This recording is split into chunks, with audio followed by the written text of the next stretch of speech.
Hello, everyone. This is Human Echoes revisiting The Lighthouse. We had kind of a controversial video about this one, and I need a little bit more time to reflect on things that were inside of this movie. Al enjoyed the movie, so we're going to be talking about some things with The Lighthouse, see if we can get into some themes, see if we can get into some kind of theories about what it all meant. No, I'm Komet. I shaved my head because of how embarrassed I was for my very bad opinion. No, her opinion was so bad that it gave her cancer, and now this is the recovery portion of that. I have to say, so I am Al. Me and Tony used to talk about movies a lot back in the day, and I applaud you for your honesty, Tony. I know that you came into this when you made the original video knowing that your opinion was going against sort of the larger grain, but I went back and watched the video that you did, and I thought that you did a good job of describing honestly your feelings of seeing this movie in the theater. I disagree with many of the things that you thought and said. I enjoyed this, but I I don't think you should feel as bad as you currently do feel because the internet yelled at you a lot. Yeah, they got pretty nasty. You should have seen the You did deleted comment. ask. I will say you asked for feedback. I watched in the video you were I asked for what people thought. There were some people that actually put stuff in there that were related to the movie, but most of it was calling me basically a fat retard. okay. That So, was the having majority of had the some comments. time to think about it further, has your opinion changed? Do you like it more now that you've slept on it and haven't watched 3 movies in one day and just kind of like dragged yourself into this weird black and white dreamscape? I like it more. I'm not going to say that I enjoyed on the same level as I did The Witch or even like Doctor Sleep or some of these other movies I've been watching lately. But I can see that there is more artistic merit there. I do like the whole Prometheus angle. I like a lot of different things that are in there. I don't think it's the most enjoyable movie to watch, but a lot of times people think that you're supposed to like suffer with the artist or whatever on top of these. And you did bring up a good scene that I laughed at and that I very much enjoyed was whenever he just bashed the seagull Well, because that I was the gotta most say, freakish seagull I've ever seen. so we're revisiting kind of your opinion. The reason I'm here is because I just want to talk about symbolism for like an Yeah. hour, but We've been having trouble keeping Al not talking about it. This is why he's back on the movie channel, even though he's usually over on the gaming channel and Bad Ideas. But I will say that one of the things that I substantively disagreed with in your review was that you said there were funny moments that weren't supposed to be funny. I disagree to a point. We mentioned I laughed out loud during the seagull killing scene. Spoilers, I guess, for this whole thing. By the way, if you're watching this and you haven't seen The Lighthouse, I don't know why you're here. I don't know why you're here if you didn't Yeah. see the previous movie that, or the previous video that Tony did about the lighthouse. But we're not holding anything back. Um, but I laughed out loud during the lighthouse scene. There is a scene late in the movie when Willem Dafoe's character unloads on Robert Pattinson. He pronounces an old school biblical curse on him. It wasn't even biblical. It was like straight up a Poseidon type That's curse. Like, I'm okay. pretty sure it was Yes, like Greek god level. I say Biblical in biblical scale, not I in the suppose. literal sense, but biblical in the sense Yeah. of like gods are real and I will say words that will influence your life and these will come true. That's what I mean when I say biblical. He like keeps his hands like that the whole time, like just getting all into it. And I want to get into I actually want to get into the meat of that, but the follow up to that is Robert Pattinson saying like after there's this like massive dramatic moments, he says, Probably a full 2.5 minutes of just straight like laying this curse on him. and after all of that passes, Robert Pattinson says, "All right, fine, I like your cooking." And there's no way that's not supposed to be funny. Like there Yeah, are that moments. one I thought was supposed to be funny. Like that was one of the appropriate funny moments that I did talk about. Okay. Maybe I misinterpreted, but I think this My movie. theater just had a lot of people laughing at how long it took, like for these masturbation scenes to keep going on. Like they just laughed at everything. Okay. It was a lot of like random laughing, not at the parts that were supposed to be funny. That's why I was calling it an unintentional comedy. Well, let's I move think there were a into lot of then. people that were just like, "What is happening here?" But then again, I had that at The Witch too. I actually had like hecklers during The Witch whenever I went to theaters to see it.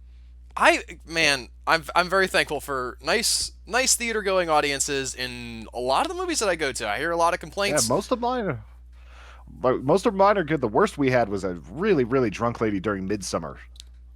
That was just weird. I was surprised. I went to see this 2 weeks after it released, and it was not in one of the big rooms. Like, the theaters have different size theaters within the theater. This was a smaller room, but it was relatively full. I'd say halfway full for people coming to see a black and white, weird aspect ratio dream of a movie 2 weeks after release. I was pretty happy that was that was the case. But you brought up the masturbation, and so I guess that's maybe where we should start talking about this. You found that excessive. I take it. You were I, not. I I didn't care like that it was in the movie. It just happened like four times. That's why I was like, okay, like what are they trying to get at with the excessive? Like I think Willem Dafoe called it self abuse. Is that just him being like on an island going kind of insane and just like having nothing else to do? I Is it think like it's that old thing where like if you're born, like I was born so poor that if I'd been born a girl, I wouldn't have had anything to play with. Is it like that sort of thing? Like I have no clue like about what they were getting at with that. okay. So I think this is part of an overarching theme in this movie about the misdirection and the negative results to releasing feelings that have built up inside of you in the wrong way. All Yeah, right? which you also think links to the farting aspect of it because he's not spilling his beans. Right. So there's the well, it's so both of them are spilling their beans in different way. They don't. Why'd you spill your beans? Is an overarching in my thoughts, an overarching phrase for this movie because it's all about these guys spilling their beans in different ways. The inciting incident that kicks off the second act is Robert Pattinson. He's been frustrated with the seagull. The seagull's been in his way. It's been blocking him. It's messed up his water supply. Now it's other seagulls, but like he It's wants to implied kill the that that's seagull. the sailor and so on, like the spirit of the sailors. Right. He wants to kill it. He's angry at it. He knows he's not supposed to, but he lets his anger out anyway in a manner that's uncontrolled and unproductive, and that's what kicks off the rest of the problems that they have. I You would say see, that that was pretty productive anger. He was very efficient at killing that seagull. well, he right, but what did it get him? Like they didn't eat the seagull. They That's didn't. true. There was nothing that came of the anger besides negatives. And I I mean, it think, was relief. Like he didn't get much relief from anything else in this movie. He well, no he longer got, but got that's what I'm hassled by saying. a He's getting seagull. reliefs for relief's sake. The masturbation is the same kind of thing, as well as the scenes with the mermaid.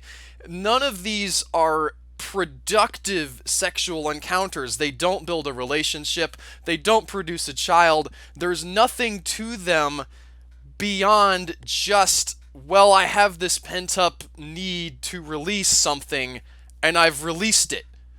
Yeah, They don't build anything. And it's a larger theme within the movie because these two guys, they're lighthouse keepers, right? That's what they do. What is a lighthouse for? All right.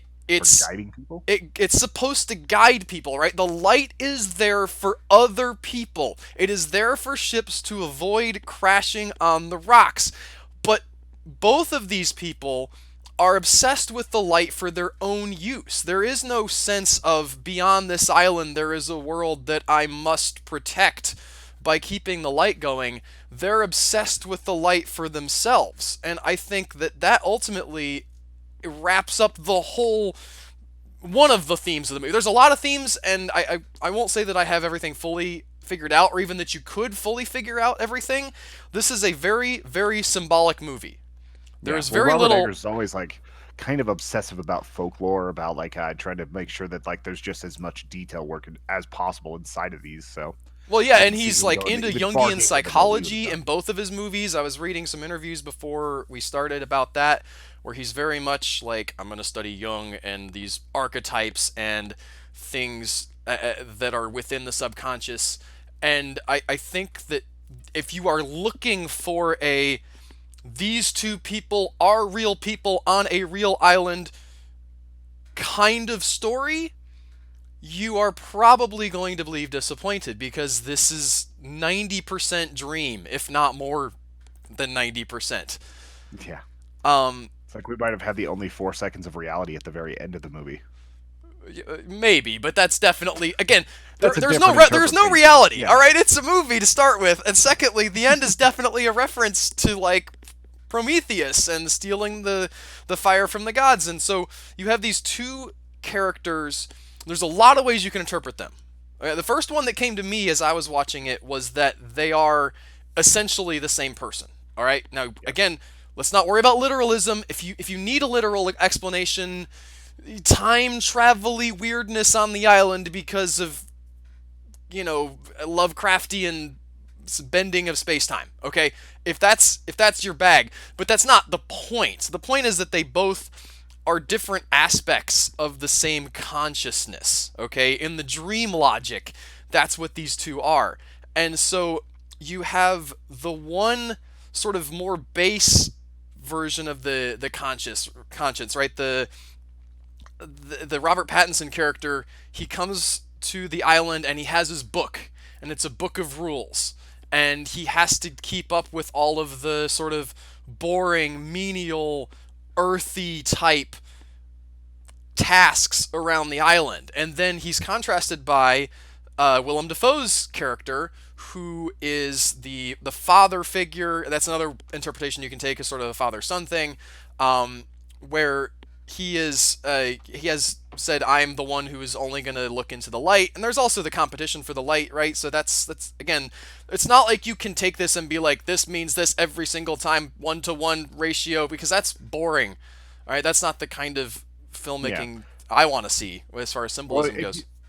are you saying it's more like the ethos, the pathos, logos type stuff, where you've got like the ethical character, you've got the appeal to the emotional character, like you've got those two like separations of the same type of person? Right, and the problem is that those two are at odds with each other. This is a movie about what happens if you can't integrate with yourself, because they're at each other's throats, right? The higher consciousness, represented by Willem Dafoe, expects the lower consciousness to be perfect and totally in line, and the lower consciousness, justifiably so, says, "Can I get some slack?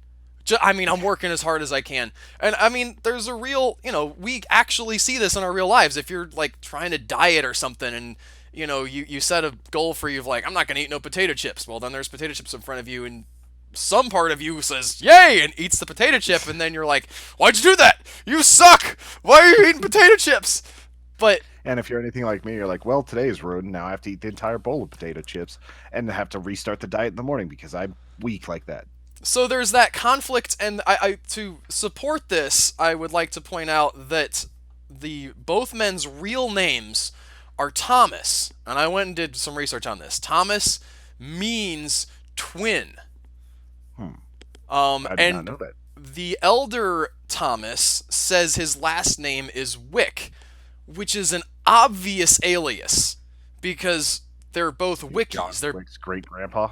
they're both taking care of the Wick in the lighthouse. He even mentions that the name of their job is Wiki. So they're which not to be confused with Witwicky from the Transformers movies, which are also awesome for very different reasons.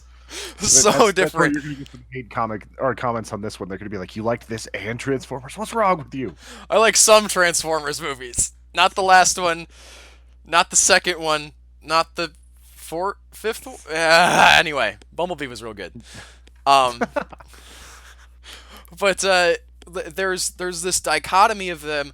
There's also a mythological interpretation that you can take, where Willem Dafoe is Proteus. You could, again, literally, who knows, but in his curse that he pronounces on Robert Pattinson's character, he calls on Triton. He says, "Hark, Triton!" And then he says, "Call on our father." I looked up the quote on IMDb because I'm a nerd. But Proteus and Triton are both the sons of Poseidon. So you could argue that, I mean, you could interpret that as being just sort of a general "our father, the sea," but he is this Proteus character, and Proteus is a shapeshifter. He is a sort of symbolizes water. Not symbolized, but he's linked with water in his symbolism because obviously his dad, god of the sea. And there's I mean, that gets into the whole symbolism of land versus water, and the masculine versus the feminine, right? The chaos of the sea is the feminine, and the sort of rigid, structure of the earth is the masculine. Also doubly represented by the lighthouse. I mean, that's symbolism for real dumb people, because like there's a giant penis sticking up. I wonder if that, like, yeah, there you go. Um, Like, is that actually a phallus? I don't know. Apparently, it's actually referred to as being penis-like in the script. Hmm. So I looked up some interviews, and they're one of the actors mentioned, oh yeah, in the script they're definitely talking about here it sticks up out of the earth like a big something like that. So he's definitely playing on these mythological tropes, and Proteus is, like I said earlier, a shapeshifter, which plays into the scene when Robert Pattinson sees him as the mermaid, and he's like going to get it on with the mermaid, but then he shifts into being the sort of godlike barnacle covered version of himself, and then he shifts back to being regular Willem Dafoe. You can also read that as some kind of message about repressed homosexuality in Robert Yeah, I Pattinson's mean, there was character. a point where like he did try to basically make out with, or Willem Dafoe's character tried to make out with him, and he pushed him away. Like it was like a close moment, I and think like they they were were dancing the both whole time and like all that. in the middle of this screaming fit, and then it was one of those like, oh no. Which, I mean, just I know that I said this movie's not literal, but within the context of where these guys are and what time in history, you absolutely get like they're not gonna go for that at all. But it was a in that moment there was also that sense of the two halves of the consciousness not being able to love each other, right? The as I mentioned earlier, the splits, the idea that you can't like give yourself a break, that when you are on your run, this is personal, so I'll just say this. I'll be out on my run, and I'm like, oh, I'm real tired, and like I'll stop. I can either say, God, you suck. Why are you walking now? Or I could be like, hey man, you know what? We're up at like 4:45 in the morning, getting out on a run. Like we didn't do as much as we could have, but good try. And Yeah, there's a like an inner consciousness narrative going on there.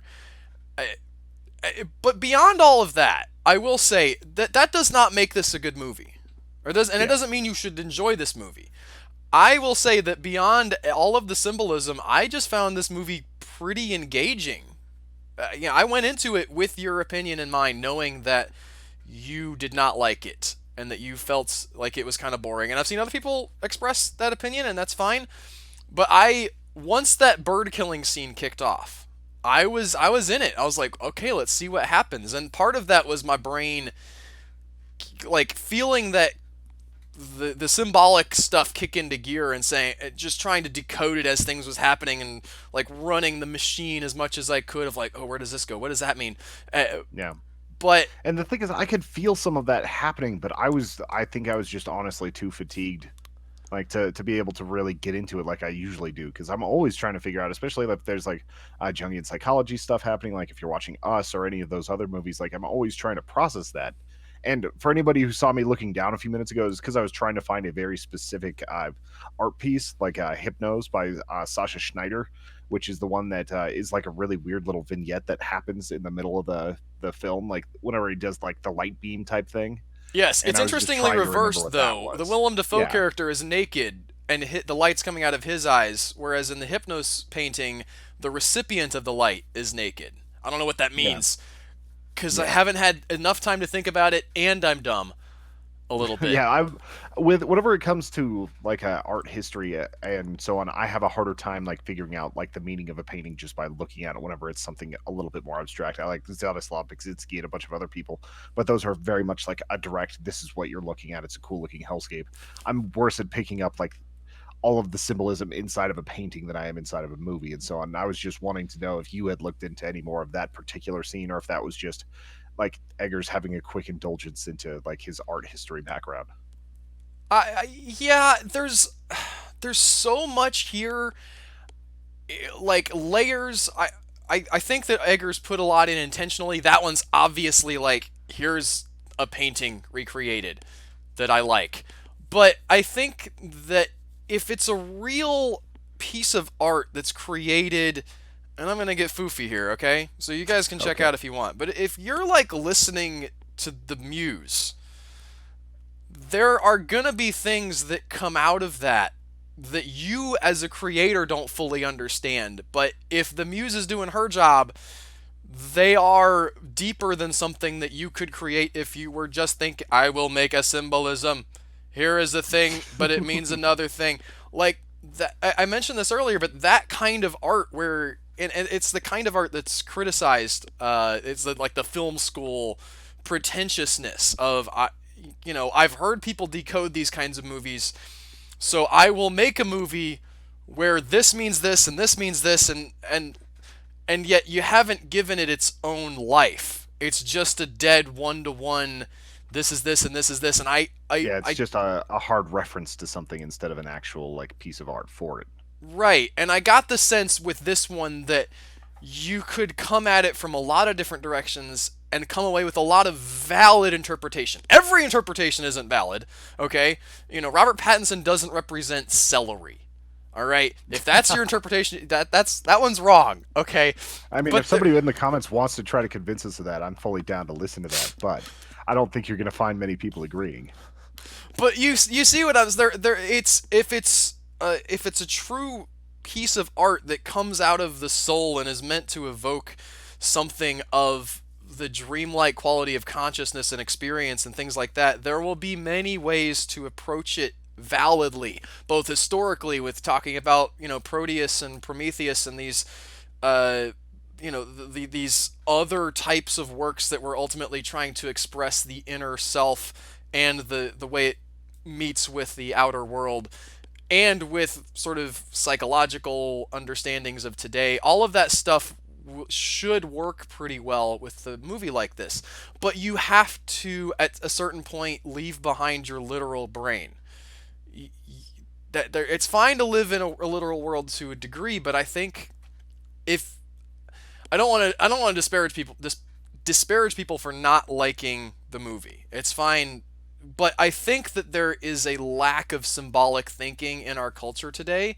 I think that a lot of people want movies that they can understand how they happened actually in real life, and that, like, I've liked plenty of movies like that. That's fine. That's the vast majority of movies to begin with. Yeah, and it takes a lot to pull off a story like this where it is mostly essentially a dream. I don't mean that I don't mean that literally. I don't mean that like somebody was asleep, like one of the characters was actually asleep for the whole movie, but a dream in the sense of the mind kind of boiling through this imagery and telling a story, but not in the sense of these atoms moved from this place to this place in a Yeah. more symbolic sense.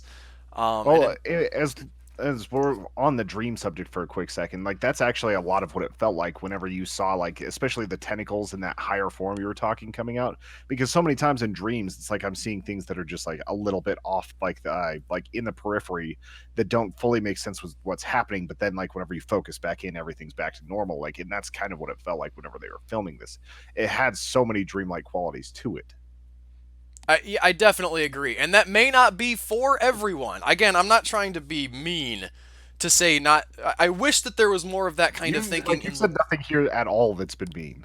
Well, Like I don't I want to be like, because I know a lot of our commenters said to commit, and to a certain extent, I understand this. That, well, you didn't understand it because you're dumb.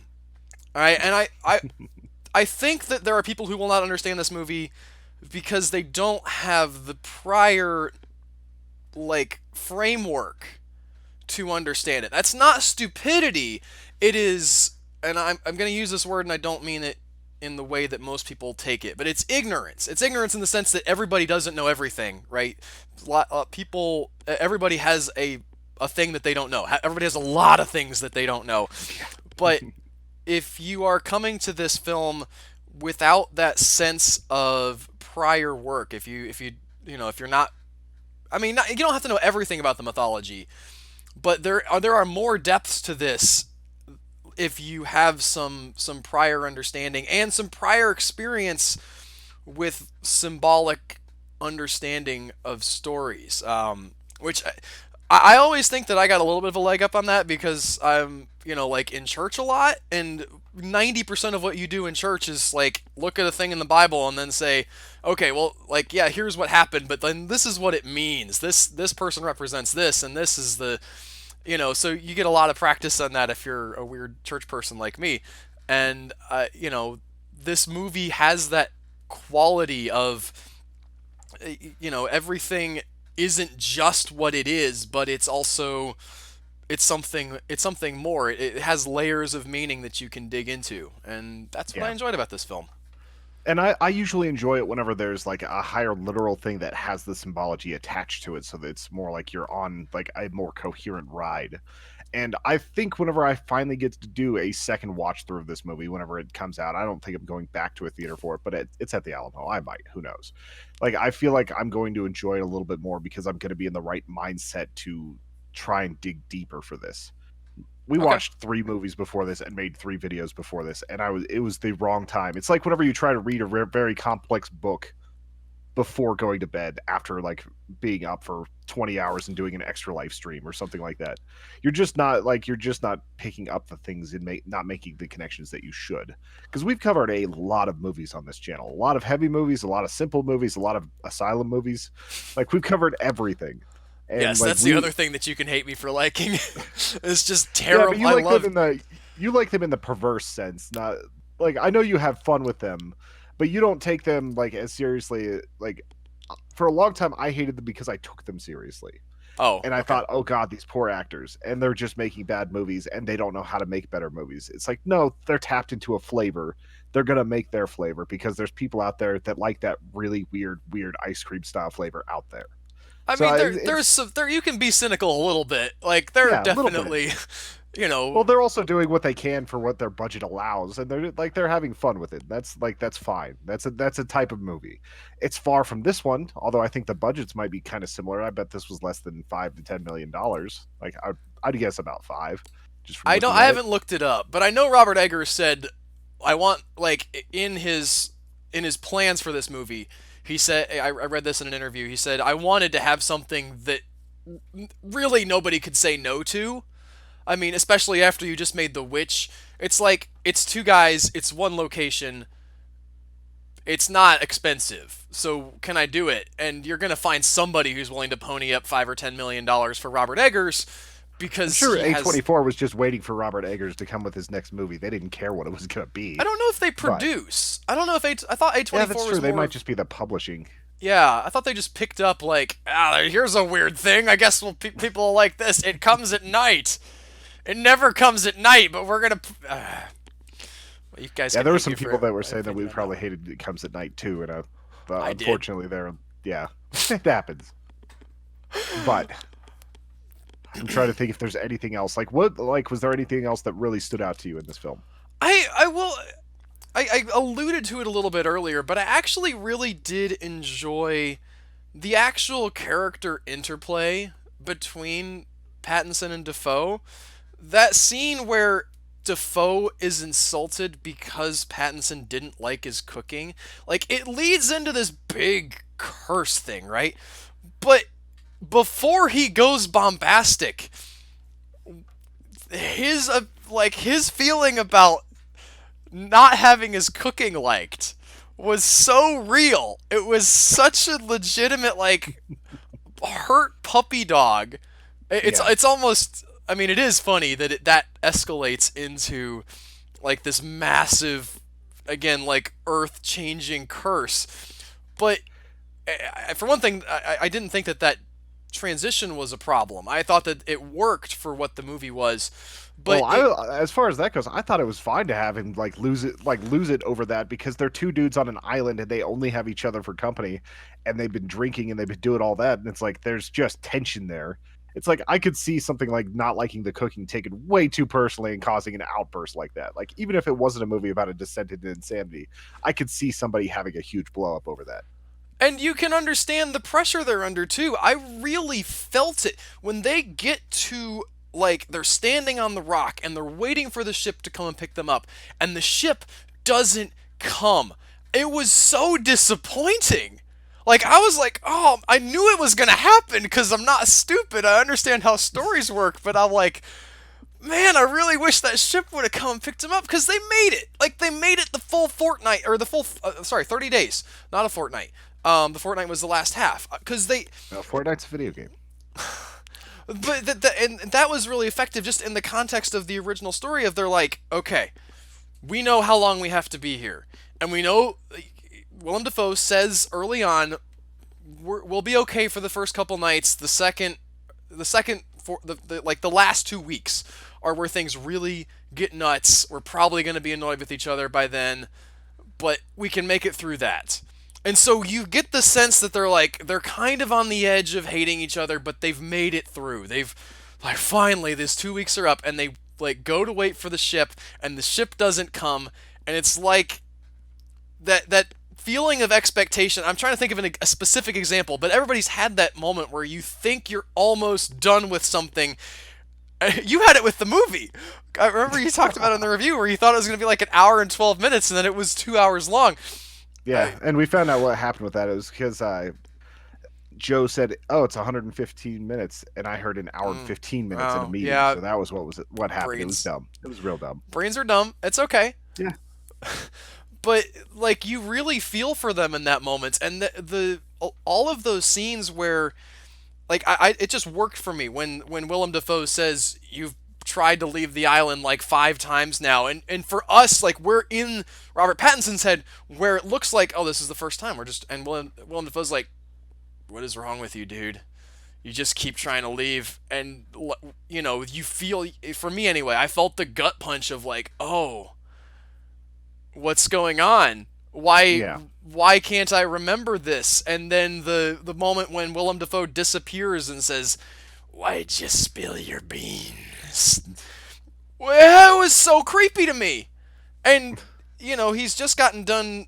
We didn't even talk about the guilt, right? The sort of idea of that this Robert Pattinson's character is running away from something. Maybe he did it on purpose. Maybe he didn't. Maybe he doesn't even know himself, right? Because there's that unreliableness in his own mind, and he's lying to himself, both literally and in the sense that if him and Willem Dafoe are basically the same person, they're lying to each other.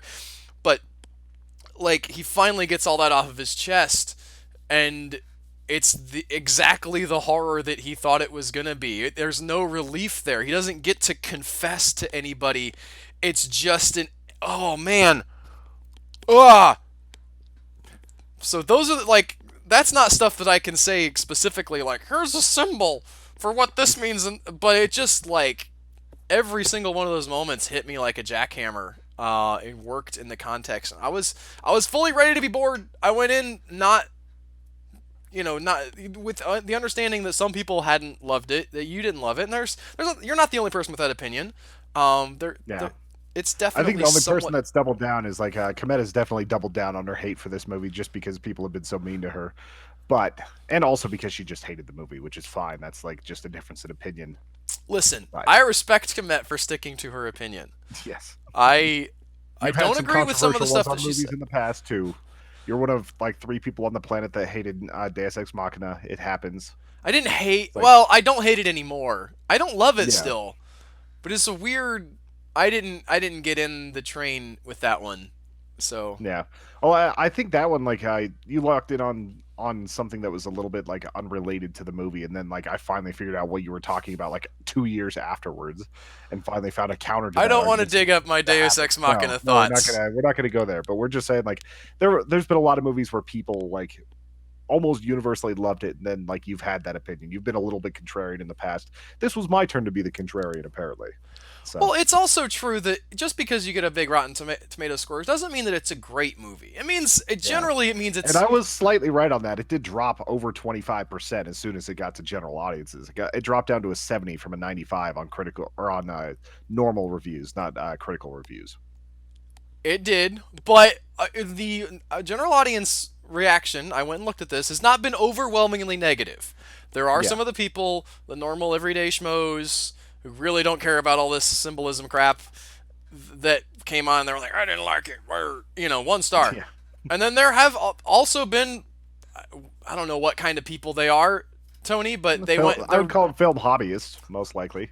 They went on. They Types of went and they, people who are into movies. gave it 5 stars, even like in the last couple weeks when it's been out for general audiences. So I don't know if it's divisive. It's definitely the kind of movie I would recommend seeing in a theater for someone like me anyway, because I have a attention problem and I have kids. So if I sit down and watch something on VOD, it's tough to like sit there for the whole 2 hours in one sitting, and it was really great to have that like sunk cost fallacy driving me to sit in my chair. Not that I wanted to leave, but you know what I'm saying? Like you have that, you really have to hate a movie to leave the theater. So you're I've like, left one movie at a film festival. That's the only time I've ever left. It so was you're just really probably bad. gonna be at least that level of engaged. And if you're locked into, oh, at least I'm sitting in this room for 2 hours, I got out of it more than I would have if I just like put it on TV. And I think that's where a Yeah. lot of movies suffer after release. It's not when the general public sees it so much. It's when people have heard about it and then they go to watch it on TV, and maybe they're not all like me. This is just me projecting, but a lot of times I've heard about a great movie, and or I've even seen a great movie, but when it's on, once it's on TV, I'm like, I want to watch It something loses dumb its on my gravity. TV. Yeah, it loses its gravity whenever you can just like walk away at any time and like go pick up some snacks or go to the bathroom and forget to hit pause, whatever. Like there are a lot of things that can distract you from something like this. So being trapped in a theater with this is probably the way to experience it. Yeah, Especially because the 1-to-1 ratio is a lot less harsh whenever it's covering an entire wall. that is true, and that I think is also like Robert Eggers kind of like waving the people who wouldn't get it off. He's like, listen, it's in black and white. There's a weird aspect ratio. Just, if that doesn't appeal to you, please go see Transformers or Yeah. whatever. Like Transformers isn't Just on. wait I till don't know Robert what. Pattinson is Batman. Something more normal, and that's fine. Yes. But he's sort of just out there. It's interesting. I know we need to wrap this conversation up, but there's actually another movie that I think this is at least partially based on, called The Lighthouse Keepers from 1929. It's a French film. It's a silent film, and I talked about literalism. The Lighthouse Keepers is way more literal than this movie, because it's just about a guy and his son. They're literally father and son, not metaphorically. They go to a lighthouse. The son has been bitten by a rabid dog, and the son goes crazy because he has rabies. That Because, sucks. right, so you get your like crazy imagery, but it's like Komet would have understood how everything happened in that film. She would have Yes. watched it. That would be the one that she would choose. Yes, except for watching silent movies tough. But Yeah. but maybe it's just me. Maybe I'm lame, but you gotta have the patience. I've only watched like 2 or 3 total silent movies. It's just not something I usually go back to. It's like we Well, watched Nosferatu and some other ones, but it's like I mean, the people at the it's hard. time were pretty excited about sound too, Yeah. so I think we could give ourselves a little bit of slack. Yeah, I think so. But That is it, though. I think that I've said most of what I have to say. Although, again, this is the kind of movie that I keep thinking about, and I'll probably like eventually have more thoughts on it. But I just mostly I wanted to be on here for my sake, so that I could just unspool all of my like weird ideas and thoughts that I had about the film. Sort of this symbolic. I love reading about Jung and the whole alchemical angle that people study with psychology, and it's fascinating to me. And I love that this movie scratched a lot of those itches. You mentioned Us earlier. That was the other movie where I almost came on and did another like, here's what all this stuff means. But Us falls down in one scene because they have a character come out and do the thing that I said you shouldn't do with one of these dreamlike movies, and explain, okay, so there's a bunch of tunnels, and here's where everything came from, and there were scientists that created all this stuff, and you just sort of lose the whole, like, allegorical, like, non-reality of it, because they're like, we will tell you we will have a character look into the camera and explain where everything came from, we promise. but Anyway, before we get into an hour-long discussion about us, I think we're going to call it here. If you came from the other review, I hope that you at least got a little bit of that Lighthouse itch scratched. We are trying to be respectful to the movie, and yeah, I like it better than I did at first. It took a little time to digest. Thank you guys for giving us another shot there. And if you're new to this channel, please hit that sub button. Please check us out on our other channels where we do gaming or bad ideas. We've got all that stuff in the links below. And I will say thank you to the people who commented with actual useful, like, here's the thing that you missed stuff for Tony and Komet. They may not have heard it. Like, I didn't actually read all the comments. I just mostly watched the video. Them. But I know that Tony got into some arguments with some people who were calling him an idiot, and it was nice for the people who were interested in teaching something to actually put aside their, you get mad when people don't agree with your opinion of a movie, and you're like, why didn't they like it? And so thank you to those of you who did not have that reaction, but did in fact say, well, maybe you missed something. We need more of that in the world. I won't be back, so I won't say we'll see you guys next time, but bye! You'll be back someday on this channel. One day. Bye, everybody. They pulled me back in.